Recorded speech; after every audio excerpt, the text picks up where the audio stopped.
Assalamualaikum warahmatullahi wabarakatuh. Para pemirsa, dalam rumusan untuk sukses, seseorang memang harus memegang prinsip dan nilai-nilai. Di antara nilai yang terpenting itu adalah reputasi yang tidak boleh rusak. Itu dijelaskan oleh para konglomerat, di antaranya Teddy Rahmat. Teddy Rahmat ini adalah petinggi Astra.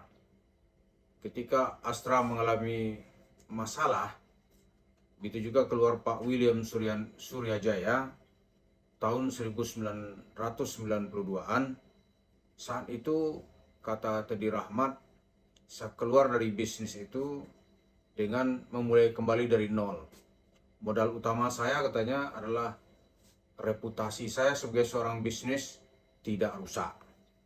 Bank masih percaya, rekan-rekan masih percaya, kemudian segala sesuatu yang berhubungan dengan bisnis saya masih terjaga. Selanjutnya kata dia, kalau reputasi itu rusak, nggak mungkin orang bisa membangun dunia bisnis yang baru, yang besar. Kenapa? Karena reputasi rusak. Karena itu dia memberikan wejangan atau nasihat kepada calon-calon pengusaha, bisnismen. Katanya Anda boleh kehilangan uang, tapi sekali-kali jangan kehilangan reputasi. Sejuk sekali kita mendengarkan nasihat atau kiat yang diberikan kepada pengusaha muda yang ingin belajar bagaimana meraih sukses seperti konglomerat Teddy Rahmat. Kalau kita lihat ucapannya itu tuh ucapan universal ya. Kalau kita bawa ke dalam agama kita, agama Islam, Islam mengajarkan prinsip yang pertama untuk sebuah kesuksesan, orang harus amanah. Karena amanah itu menjadi landasan untuk berkiprah di tengah kehidupan sosial. Kadang-kadang kalau kita bercerita mengambil dari ajaran yang dibawa oleh Nabi Muhammad, orang akan melihat, itu kan primordial. Ternyata itu nilai universal. Nah, lalu apa hubungannya ini dengan cerita Yusuf Mansur? Ya kan?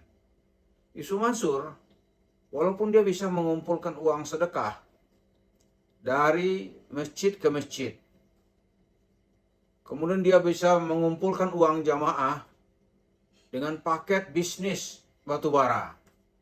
Lalu dia bisa mengelabui TKW-TKW dengan cerita tabung tanah. Tapi dia juga bisa mengelaborasi, mengajak orang jalan pintas ke surga dengan umrah merdeka yang jumlahnya 10.000 orang. Katakanlah begitu ya. Tapi itu dia lakukan dengan merusak reputasi hidupnya. Nah, reputasinya rusak, dia mau cerita apanya nggak ada sudah. Kayak sekarang nih, Yusuf Mansur itu sudah rusak reputasinya. Kalaupun ada orang masih mau mempercayakan nasibnya ke dia, berarti memang ya, dasarnya sinting sudah masyarakat kita. Kalau pengurus masjid masih mempercayakan ke dia, memang itu pengurus masjidnya pengurus gila itu. Orang udah rusak kok masih dipercaya gitu. Itu enggak ada cerita itu. Jadi Yusuf Mansur itu ke depan itu enggak ada hari depannya. Karena jalan yang tersisa buat dia hanyalah jalan dalam tanda kutip nih, jalan dengan cara mengelabui orang. Tapi berbuka-bukaan dalam proposal bisnis yang benar gitu. Enggak bisa dia. Kenapa? Reputasinya sudah dia rusak.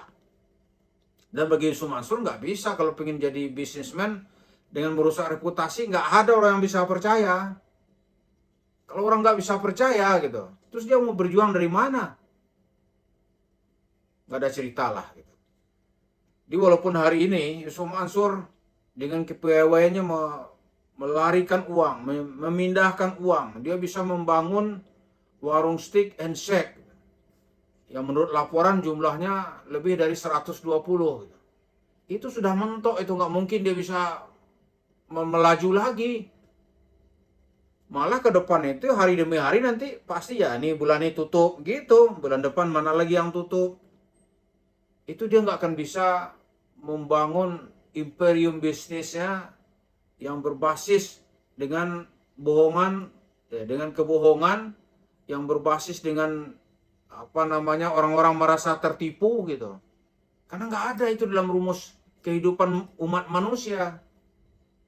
Nggak ada. Nah sekarang misalnya nih, yang dilihat dari Mansur itu apa sekarang ini? Nggak ada. Maka di forum-forum yang bisa dia pertaruhkan harga dirinya, itu ternyata orang sudah tidak mempercayainya. Misalnya nih, dia mencoba mempertaruhkan nasibnya di jalur politik. Jalur politik dia coba beradu nasib menjadi anggota legislatif. Di pemilu ternyata suaranya, waduh, suara seorang RW-nya mungkin lebih banyak gitu.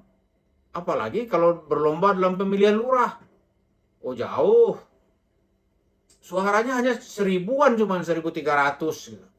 Jadi nggak ada, orang sudah nggak menganggap dia gitu. Nggak dianggap.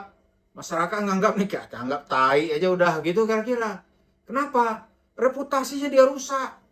Di mana-mana dia menimbulkan masalah. Setiap aksinya pasti berujung dengan penipuan. Karena itu Iqbal menyimpulkan yang maling ini orang. Gitu. Ya, siapa yang mau berbisnis dengan maling? Kalau ya gitu ya, siapa yang mau gitu. Jadi reputasinya rusak. Kemudian lihatlah itu ya. Setiap usaha yang dia bangun, satu persatu tuh gulung tikar. Baik karena keserakahannya sendiri, maupun nanti dia tidak mengindahkan undang-undang dan peraturan. Misalnya, orang dirayu-rayu gitu. Wah, yuk umrah murah ya kan. Udah store ini menghilang. Siapa yang percaya lagi gitu? Kodok aja kok nggak mau percaya itu. Kemudian dia mungkin dengan senang hati ya di depan dapat duit banyak. Kalau menurut cerita dia, Patreon-nya dibubarkan pemerintah, dia senang gitu. Orang sinting gitu. Dibubarkan kok senang. Dimatiin kok senang gitu. Pasti ada apa gitu kan. Berarti ini ada apa gitu. Kemudian ternyata ya tujuannya jangka pendek aja. Dia bisa meraup duit orang ini. Lalu mungkin dia buat sementara dia sukses membangun usaha-usaha yang secara tradisional tuh besar gitu. Warung steak and shake. Tapi dia dihukum oleh masyarakat. Dihukum. Setiap usahanya sebentar lagi pasti gulung tikar. Nah satu-satu kan udah gulung tikar. Dia usaha perumahan, oh, nggak ada. Sekarang dia sedang membangun misalnya nih kondominium atau hotel gitu. Oh begitu tahu orang nanti, itu juga ada sanksi sosial. Jadi nggak usahlah pakai cerita terlalu sombong. Kalau reputasi itu rusak, di mana-mana dicap sebagai orang tidak baik, manusia yang suka menipu orang, manusia yang suka memperdaya orang, tidak ada yang mau menjadi mitra bisnis. Gitu. Jadi selama ini ditawarkan saham misalnya, orang mau siap beli, ditawarkan sumbangan orang mau nyumbang, karena ada embel-embel agama.